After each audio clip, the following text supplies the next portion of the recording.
इस वीडियो में हम हरिवंश राय बच्चन के द्वारा रचित दिन जल्दी जल्दी ढलता है कविता के पद्यांश की सह प्रसंग व्याख्या करेंगे।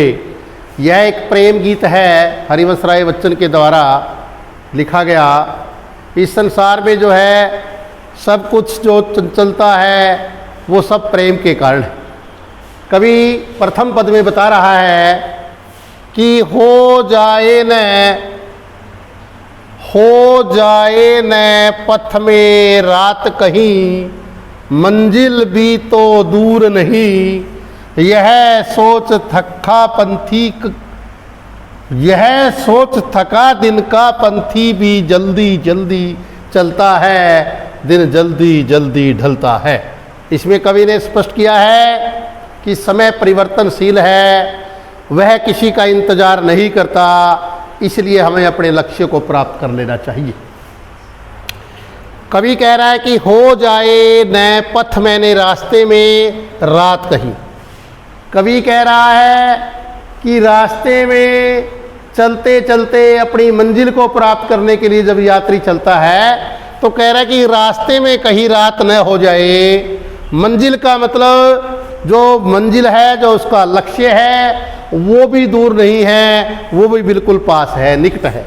यह सोच करके थका हुआ दिन की यात्रा से थका हुआ पंथी मैंने वो यात्री भी जल्दी जल्दी चलता है, वो जल्दी जल्दी चलने लग जाता है, क्योंकि उसको पता है कि दिन जल्दी जल्दी ढल रहा है। दोबारा देखिए, कवि हरिवंश राय बच्चन जी कह रहे हैं कि रास्ते में जब कोई यात्री अपने लक्ष्य के नज़दीक होता है तो वो सोचता है कि रास्ते में कहीं रात न हो जाए और मेरी मंजिल भी कोई ज़्यादा दूर नहीं है, बिल्कुल नज़दीक है। यह सोच करके वो दिन का यात्रा से थका हुआ वो यात्री भी जल्दी जल्दी चलने लग जाता है, क्योंकि उसको पता है कि दिन जल्दी जल्दी ढल रहा है। इसके देखिएगा, इसके शब्दार्थ मैंने नीचे दिए हुए हैं, प्रसंग को हम पढ़ेंगे, ध्यान दीजिएगा। यह काव्यांश हमारी हिंदी की पाठ्य पुस्तक आरोह भाग 2 में संकलित दिन जल्दी जल्दी ढलता है नामक कविता से लिया गया है। इसके कवि श्री हरिवंश राय बच्चन जी हैं। इस कविता में कवि ने समय की परिवर्तनशीलता पर प्रकाश डाला है कि समय किसी का इंतजार नहीं करता, समय एक जैसा नहीं रहता। सरलार्थ मैंने जो अभी करवाया है इसमें बहुत अच्छी तरह आपने सरल भाषा में मैंने ये लिखा हुआ है, आपने अच्छी तरह करना है।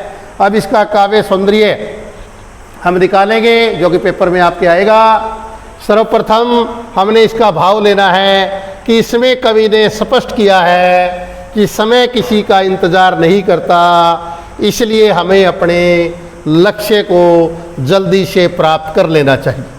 दूसरा, भाषा आम बोलचाल की खड़ी बोली है, तत्सम तद्भव शब्दों का प्रयोग हुआ है, प्रसाद व माधुर्य गुण का प्रयोग है, अभिधा शब्द शक्ति है, गीति शैली का सुंदर प्रयोग हुआ है, क्योंकि ये गाया जा सकता है। ये गीत है तो इसमें गीति शैली में लिखा हुआ है, इसलिए गीति शैली का सुंदर प्रयोग हुआ है। दृश्य बिंब का सफल प्रयोग है कि हमें पता चल रहा है, आंखों के आगे एक हमारा चित्र आ जाता है कि यात्री चल रहा है, जल्दी जल्दी चल रहा है, तो दृश्य बिंब है। पुनरुक्ति प्रकाश अलंकार का कि जल्दी जल्दी में पुनरुक्ति प्रकाश अलंकार का प्रयोग हुआ है। और इसके अंदर जो है